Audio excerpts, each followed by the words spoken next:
Well, it took nearly 2 years, but one of Fox's top anchors finally secured a lengthy sit-down with President Trump. Here's more of the interview with Chris Wallace. No president has liked his press coverage. John Kennedy in your Oval Office canceled the subscription to the New York Herald Tribune. Nobody called it the enemy of the American people. Chris, I'm calling the fake news is the enemy. It's fake. It's phony. But a lot of times, sir, it's just news you don't like. No, it's not. No. I don't mind getting bad news if I'm wrong. I sat down with him moments ago on the set of Fox News Sunday.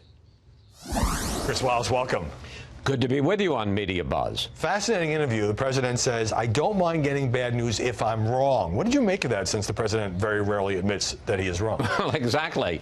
I really enjoyed and was anxious to have that part of the interview because I've not done a formal interview with him since December of 2016. Since the tweet about fake news is the enemy of the people, I've thought about it a lot. I've talked about it a lot. I've won press awards and given speeches about it. And I wanted to confront him with my thoughts, which are basically, look, you can criticize the media. You can criticize coverage. I think some of the coverage of you has been biased. As you pointed out. But don't call us the enemy of the American people. And then when he tried to sort of separate it and say, well, I'm talking about CNN, I'm not talking about you, it's like I wanted to make the point. We're all in solidarity on this. You know, you want to call specific stories, specific reporters out, go ahead. But don't say that we're the enemy of the people, because we're not. The president says he's only talking about fake news, but he's also said that fake news is 80% of the media by his calculation. Do you think, did you have the sense that he is deeply offended by the coverage of him, or is it also, or separately, the fact that he uses the press as such an effective foil? Yes. In other words, both. Yeah. I think that he really feels that he's been the victim of bad reporting, and he says, all of our successes get downplayed. And again, I think there's some truth in that. As I have said in some speeches, even hypochondriacs sometimes really get sick. On the other hand, I think that while he does feel in some cases legitimately aggrieved, I think he also thinks that it's a very good talking point. And when he was defending it, he talked in terms of my supporters, and they get it. The fact that there's a lot of good news in the country and it doesn't get reported. I think he sees it absolutely as a kind of wedge issue that helps him at the expense of the media and media criticism, and also the expense of his political opposition. You asked him about a spate of stories portraying him as being very angry and lashing out since the midterms. The Washington Post called it days of fury. The LA Times, and you quoted this, said he's retreated into a cocoon of bitterness and resentment. Let's take a look. How dark is your mood? It's very light. It's fake news. It's disgusting fake news. I read a front page story in the Washington Post. They never even call me. Nobody ever calls me. You know, they hear. I don't even think they have sources. I think they just make it up like it's fiction.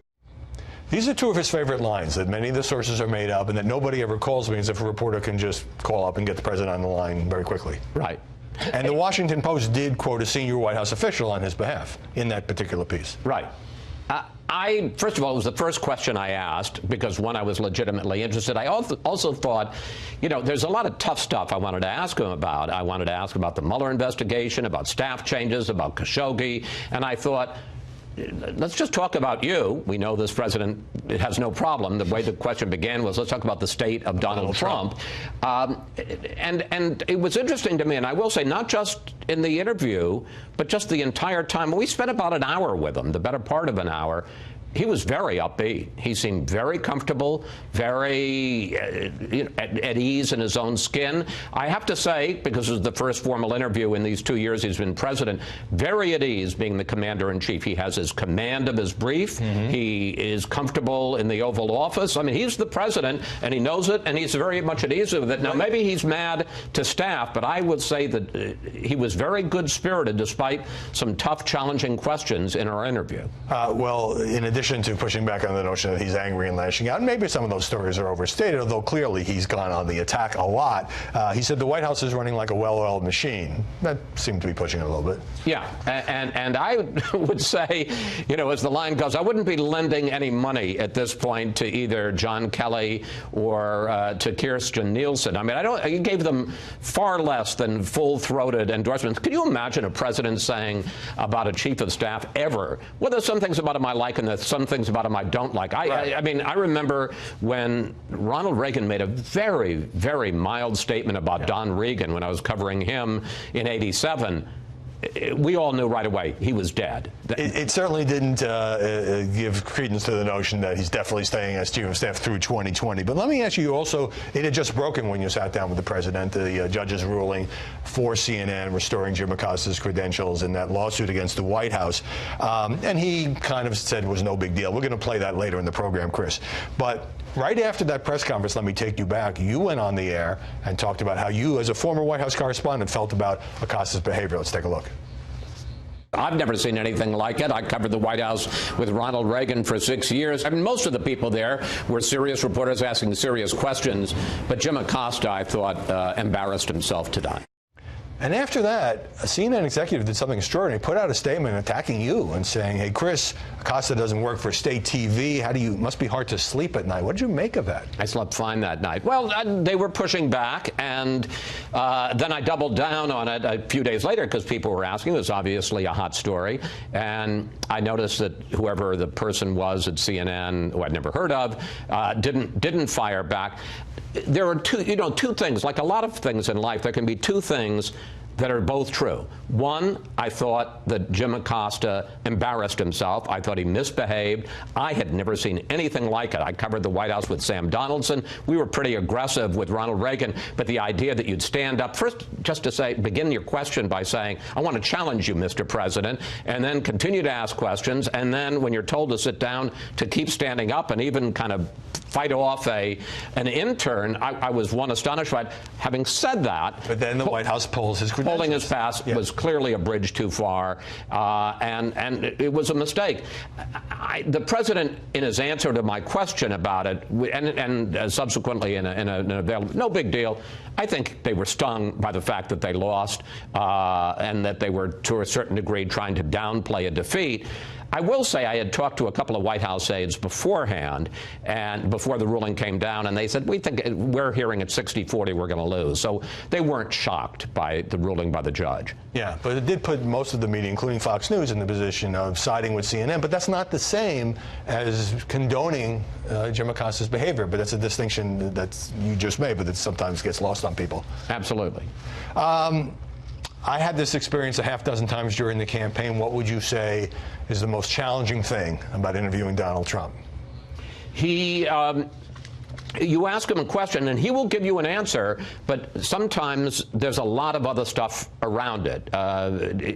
For instance, my first question was, how dark is your mood?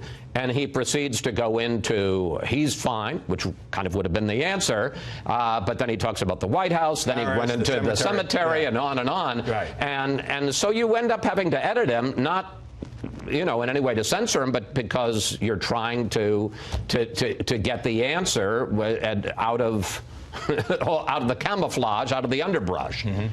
You said to him quite bluntly that what you call fake news is sometimes news that you don't like. President pushed back very hard on that. But his supporters not only, I think, revel in the attacks on the press, but at the same time, it is true, as you noted, that a lot of the coverage of this president, whether it's warranted or not warranted, is negative. So it's not like he doesn't have something of a case in lashing out at the media coverage. Well, this gets us back to the Acosta confrontation and the question I asked him, which was, why did you call on him in the first place? And to a certain degree, there seemed to be, a perfect symbiosis here. The president knows if I call Acosta, he'll do something obnoxious, and that'll just fire up my base. I don't think he thought Acosta was going to go as far as he did, and Acosta gets the spotlight to do something and get a lot of attention. It went further, I suspect, than either of them wanted, but I think they knew at the moment that the president called on Acosta, this was going to be a pothole, and they would both be able to play it to their benefit. Chris Wallace, thanks very much for sitting down with us. Thank you.